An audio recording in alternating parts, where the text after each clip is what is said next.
Hello मेरे बच्चों, कैसे हैं आप लोग। स्वागत करते हैं फिर एक बार आपके अपने यूट्यूब चैनल में। उम्मीद करेंगे एकदम आप लोग अच्छे होंगे, स्वस्थ होंगे और एकदम लाजवाब होंगे। तो फिर बच्चों जल्द से जल्द आ जाइएगा क्लास में। एक सवाल फिर है एकदम, और बहुत ही इंपॉर्टेंट सवाल है, ठीक है। तो जल्द से जल्द आ जाइए फिर बच्चों, और इस सवाल को हम लोग कंप्लीट करते हैं। तो जल्द आइए और ये क्वेश्चन देखिएगा। क्वेश्चन कितना बहुत बढ़िया क्वेश्चन लाया है आपके लिए, ठीक है। तो इस क्वेश्चन को प्यारे बच्चों देखिए, समझिए और पूरा जानिए, ठीक है। तो चलिए पहले प्यारे बच्चों क्लास को स्टार्ट करते हैं अच्छे से। चलिए देखिए प्यारे बच्चों की दो समान ऊंचाई वाले लंबवृत्तीय बेलनों के आधार की त्रिज्याएं दी हैं आपको। 2:5 के रूप में है, ठीक है। 2:5 के अनुपात में है, ठीक। तो पूछा है कि इनके आयतनों का अनुपात ज्ञात करना है, ठीक है। फिर मुझे 10 साल समझिए थोड़ा सा। बेलन है, ठीक है। बेलन की त्रिज्या आपको पता है। दो त्रिज्याएं हैं। एक का 2:5 के अनुपात में है। तो उसके उन्हीं बेलनों के आयतन का अनुपात आपको बताना है, ठीक है। तो बिल्कुल सिंपल प्यारे बच्चों क्वेश्चन है, देखिएगा इसको। हम लिखते हैं कि पहली त्रिज्या, ठीक है। पहली त्रिज्या को हम लिखते हैं प्यारे बच्चों R1 जो है, और R1 है R1 और R2। दूसरी पहली त्रिज्या R1, दूसरा त्रिज्या R2। इसका अनुपात है प्यारे बच्चों 2:5 है, ठीक। तो हम लिखेंगे क्या प्यारे बच्चों, यहाँ पे हम लिख रहे हैं कि पहले बेलन का आयतन। आयतन में होता क्या है, तो आप कहेंगे पाई आर स्क्वायर एच।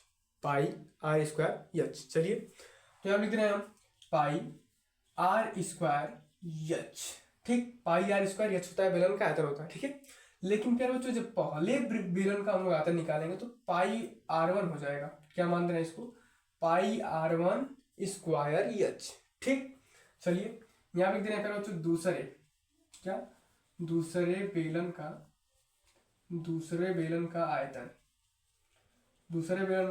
तो क्या हो जाएगा, तो आप कहेंगे पाई R2 स्क्वायर क्या हो जाएगा, R2 स्क्वायर यहाँ पर एच, ठीक।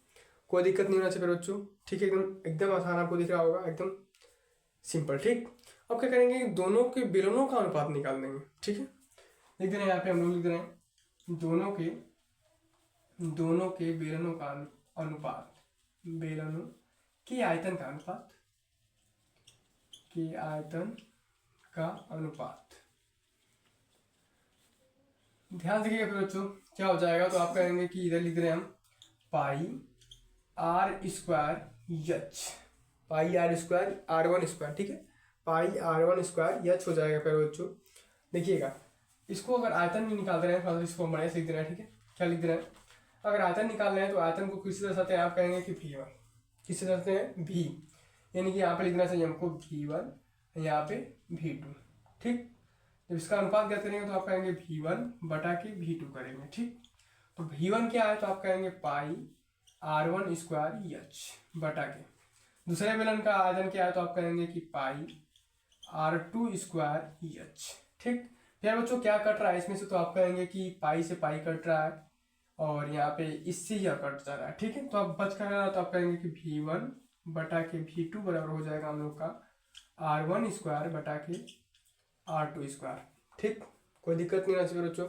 और R1 और R2 का मान यहाँ पे दिया है, अनुपात कितना दिया है, 2:5। इसको रख देंगे हम लोग, तो हो जाएगा V1 बटा के V2 बराबर हो जाएगा 2 का स्क्वायर कर बच्चों, अब बटा के 5 का स्क्वायर। तो कितना हो जाएगा, तो आप कहेंगे V1 बटा के V2 हो जाएगा हम लोग का। देखिए इसका जब करेंगे हम लोग तो कितना हो जाएगा, तो आप कहेंगे 2 का वर्ग 4, अब 5 का वर्ग 25। तो अगर हम बात करते हैं यहाँ पे कि V1 और V2 का अनुपात क्या हो जाएगा, तो आप कहेंगे कि 4:25, 4:25। ये हम लोग का एकदम राइट आंसर है, ठीक है। राइट क्या है, इसके आयतनों का अनुपात पूछा है दोनों बेलनों के, तो दोनों बेलनों का आयतन का अनुपात क्या हो जाएगा, तो आप कहेंगे 4:25। प्यारे बच्चों दिक्कत नहीं होना चाहिए आपको, एकदम अच्छे से समझ आएगा, उम्मीद करेंगे, ठीक है। प्यारे बच्चों इसी के साथ मिले हैं आप लोग से अगले दिन, तब तक के लिए बच्चों धन्यवाद। जय हिंद दोस्तों।